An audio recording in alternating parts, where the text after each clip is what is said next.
राधे राधे दोस्तों। ओम गणेशाय नमो। जय शिव शंकर, जय माँ पार्वती, जय श्री हरि, जय माँ लक्ष्मी, जय हो तुलसी मैया। दोस्तों आज हम लोग सुनेंगे कार्तिक माह की पुरानी कथा। कहा जा रहा है कि 29 अक्टूबर 2023 से कार्तिक का महीना प्रारंभ हो चुका है। इस माह को बहुत ही पवित्र माना गया है। इस माह में ही भगवान विष्णु अपने योग निद्रा से जग जाते हैं और तब सभी तरह के मांगलिक कार्य प्रारंभ हो जाते हैं। इसी कार्तिक माह में दिवाली का महापर्व आता है। पुराणों में कार्तिक माह की महिमा का वर्णन मिलता है। इस माह में दीपदान, स्नान, विष्णु पूजा और तुलसी पूजा के साथ ही पुरानी कथा सुनने का बहुत ही खास महत्व होता है। तो आइए सुनते हैं कार्तिक माह की कथा। जय श्री हरि, जय माँ लक्ष्मी, जय हो तुलसी मैया। इस कथा को ध्यान मंग होकर मन को एकत्रित करके इस कथा को श्रवण कीजिए। कार्तिक माह की कथा। एक नगर में एक ब्राह्मण दाम्पत्य रहते थे।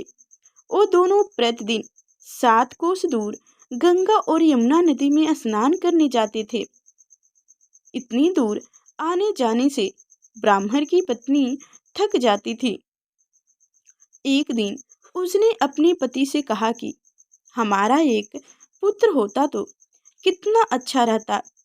पुत्र के बहू आती तो हमें घर वापस जाने पर खाना बना हुआ मिलता और बहू घर का काम भी कर देती। अपनी पत्नी की बात सुनकर ब्राह्मण ने कहा कि तूने बात तो सही कही है, चल मैं तेरे लिए बहू ला देता हूँ। ब्राह्मण ने कहा कि एक पोटली में आटा डालकर कुछ मोहरे रख दे। ब्राह्मण के कहे अनुसार उसने पोटली बनाकर दे दी। पोटली लेकर ब्राह्मण चला गया। ब्राह्मण सफर के दौरान यमुना के किनारे बहुत ही सुंदर लड़कियां दिखाई दी और रेत में घर बनाकर खेल रही थी।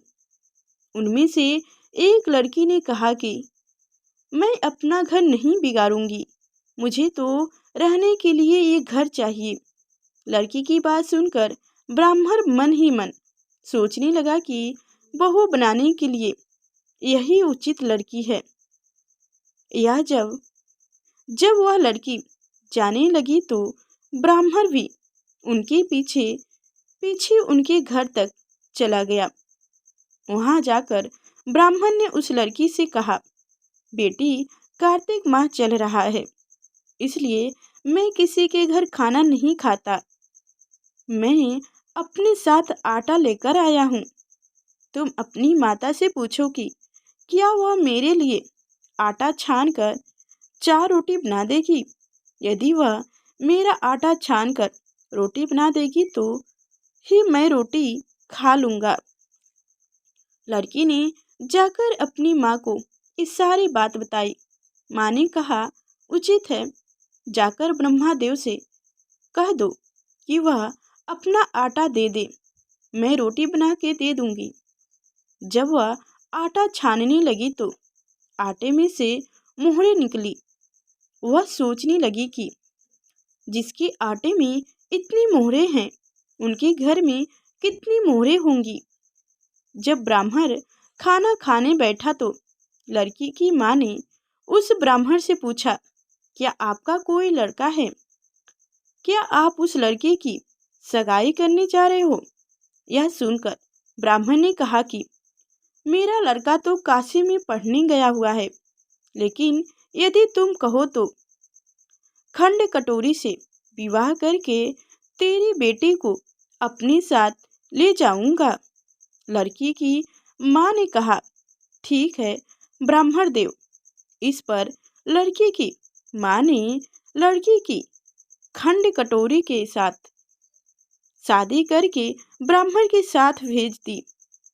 ब्राह्मण ने घर आकर कहा, रामू की माँ, दरवाजा खोलकर देखो तो तेरे लिए बहू लेकर आया हूँ। ब्राह्मण की पत्नी भीतर से ही बोली, हमारे तो कोई बेटे बेटी नहीं है, तो बहू कहाँ से आई? दुनिया ताने मारती थी, अब आप भी मारने लगे। ब्राह्मण ने कहा, तो दरवाजा खोलकर तो देख। जब ब्राह्मणी ने दरवाजा खोला तो सामने बहू को खड़ी देखी। उसने बहू का स्वागत किया, आदर सत्कार से अंदर ले गई। अब जब ब्राह्मण अपनी पत्नी के साथ नदी स्नान करने जाता तो पीछे से बहू घर का सारा काम करके और खाना बनाकर रखती थी। वह उनके कपड़े धोती और रात को हाथ पैर भी दबाती थी। इस तरह बहुत दिन बीत गए। ब्राह्मणी ने अपनी बहू से कहा कि बहू, कभी भी चूल्हे की आग मत बुझने देना और मटके का पानी खत्म मत होने देना। परंतु एक दिन चूल्हे की आग बुझ गई। यह देखकर बहू घबरा गई और भागी भागी अपनी पड़ोसन के पास गई और कहा कि मेरे चूल्हे की आग बुझ गई है, मुझे थोड़ी आग चाहिए। मेरे सास ससुर सुबह 5 बजे से गए हुए हैं, वह थके हुए घर आएंगे, इसलिए मुझे उनके लिए खाना बनाना है। यह सुनकर पड़ोसन ने कहा कि तू तो बावली है, तुझे यह दोनों मिलकर पागल बना रहे हैं। इनकी कोई पुत्र नहीं है, ये निसंतान है। बहू ने कहा, नहीं, ऐसा मत बोलो, इनका बेटा तो बनारस काशी में पढ़ने गए हुए हैं। इस पर पड़ोसन ने कहा कि यह तुझे झूठ बोलकर लाए हैं, मेरी बात सच मान, इनके कोई बेटे नहीं हैं। अब बहू पड़ोसन की बातों में आ गई और कहने लगी कि अब आप ही बताओ मैं क्या करूं। पड़ोसन ने कहा कि करना क्या है, जब तुम्हारे सास ससुर आए तो जली हुई रोटी बनाकर देना और बिना नमक की दाल बनाकर देना। खीर की कटोरी में दाल और दाल की कटोरी में खीर दे देना। पड़ोसन ने उसे अच्छे से सिखा पढ़ा दिया। फिर जब उसके सास ससुर घर आए तो उसने ना तो उनका आदर सत्कार किया, ना ही उनके कपड़े धोए। जब उनके सास ससुर को खाना दिया तो सास बोली, बहू, आज यह रोटी जली हुई क्यों है और दाल भी अलूनी है। तब बहू ने फटकार कर कहा कि एक दिन ऐसा खाना खा लोगी तो कुछ बिगड़ नहीं जाएगा। सास ससुर को खरी खोटी सुनाकर वह फिर से पड़ोसन के पास गई और बोली कि अब आगे क्या करना चाहिए। पड़ोसन ने कहा कि अब तुम सातों कोठरी की चाबी मांग लेना। अगले दिन जब भी स्नान करने के लिए जाने लगे तो बहू अड़ गई कि मुझे तो सातों कोठरी की चाबी चाहिए। तब ससुर ने कहा कि इसे चाबी दे दो। तब सास ने बहू को चाबी दे दी। सास ससुर के जाने के बाद जब बहू ने दरवाजे खोली तो देखा कि किसी में अन्न भरा है, किसी में धन भरा है और किसी कोठरी में बर्तन पड़े हैं। जब उसने सबसे ऊपर का 7वां कोठरी खोला तो देखा कि शिव जी, पार्वती माता, गणेश जी, लक्ष्मी माता जी, पीतल पथवारी, कार्तिक के ठाकुर, राई दामोदर, तुलसी जी का बिछरा, गंगा यमुना और 33 कोठी की देवी देवता विराजमान हैं। वहीं पर एक लड़का चंदन की चौकी पर बैठा माला जप रहा है। यह सब देखकर उसने लड़के से पूछा कि तुम कौन हो। तब लड़का बोला कि मैं तेरा पति हूँ, अभी दरवाजा बंद कर दे, जब मेरे माता पिता आए तब दरवाजा खोलना। यह सब देखकर बहू बहुत खुश हुई और 16 श्रृंगार कर सुंदर वस्त्र पहनकर अपने सास ससुर का इंतजार करने लगी। उसने अपने सास ससुर के लिए अच्छे अच्छे पकवान बनाई। जब उनके सास ससुर घर पर आए तो उसने उनका आदर सत्कार किया और प्रेम पूर्वक खाना लगाया और हाथ पैर दबाने लगी। पैर दबाते दबाते बहू ने कहा कि माँ, आप इतनी दूर गंगा यमुना स्नान करने के लिए जाती हो तो आप थक जाती हो, इसलिए आप घर पर ही स्नान क्यों नहीं करती हो। यह सुनकर सास कहने लगी कि बेटी, गंगा यमुना घर पर तो नहीं बहती। तब उसने कहा, हाँ माँ जी, बहती हैं, चलो मैं आपको दिखाता हूँ।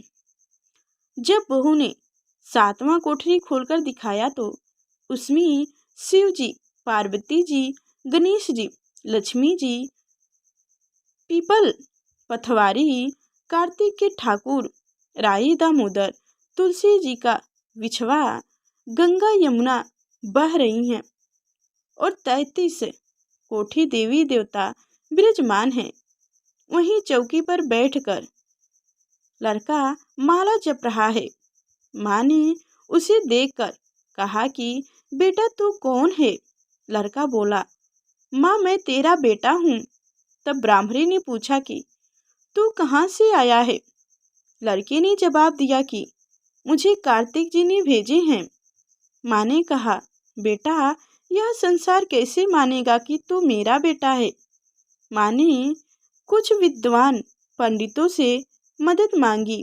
ब्राह्मणों ने कहा, इस पार बहू बेटा खड़े हो जाएं और उस पार माँ खड़ी हो जाएं और छाती में से दूध की धारा निकल कर बेटे की दाढ़ी मूछ भीगे और पवन पानी से गांठ जोड़ बंधे, तब मानेंगे कि यह इस माँ का ही बेटा है। उसने ऐसा ही किया। चमड़े की अगियां फट गई और छाती में से दूध की धारा निकलकर बेटे की दाढ़ मूछ भीग गई। पवन पानी से बहू बेटा का गठजोड़ बंध गया। यह सब देखकर ब्राह्मण और उनकी पत्नी की खुशी का ठिकाना न रहा। जय हो माँ लक्ष्मी, जय श्री हरि, जय हो माता तुलसी। दोस्तों, ये थी कार्तिक माह की कथा। हे कार्तिक के ठाकुर, जैसे ब्राह्मण और ब्राह्मणी को बहू बेटा दिया, वैसे सबको देना। कार्तिक माह की कथा कहने, सुनने और हुकार भरने वाले सब पर कृपा करना। जय हो तुलसी मैया। दोस्तों, हमारी कथा कैसी लगी कमेंट में अवश्य बताइएगा और अभी तक हमारे चैनल को सब्सक्राइब नहीं किए हैं तो सब्सक्राइब करके बेल आइकन की घंटी दबा दीजिएगा, ताकि आगे जो मैं ऐसी कथा लेकर आऊँ तो सबसे पहले आप तक नोटिफिकेशन पहुँचे। तो राधे राधे दोस्तों।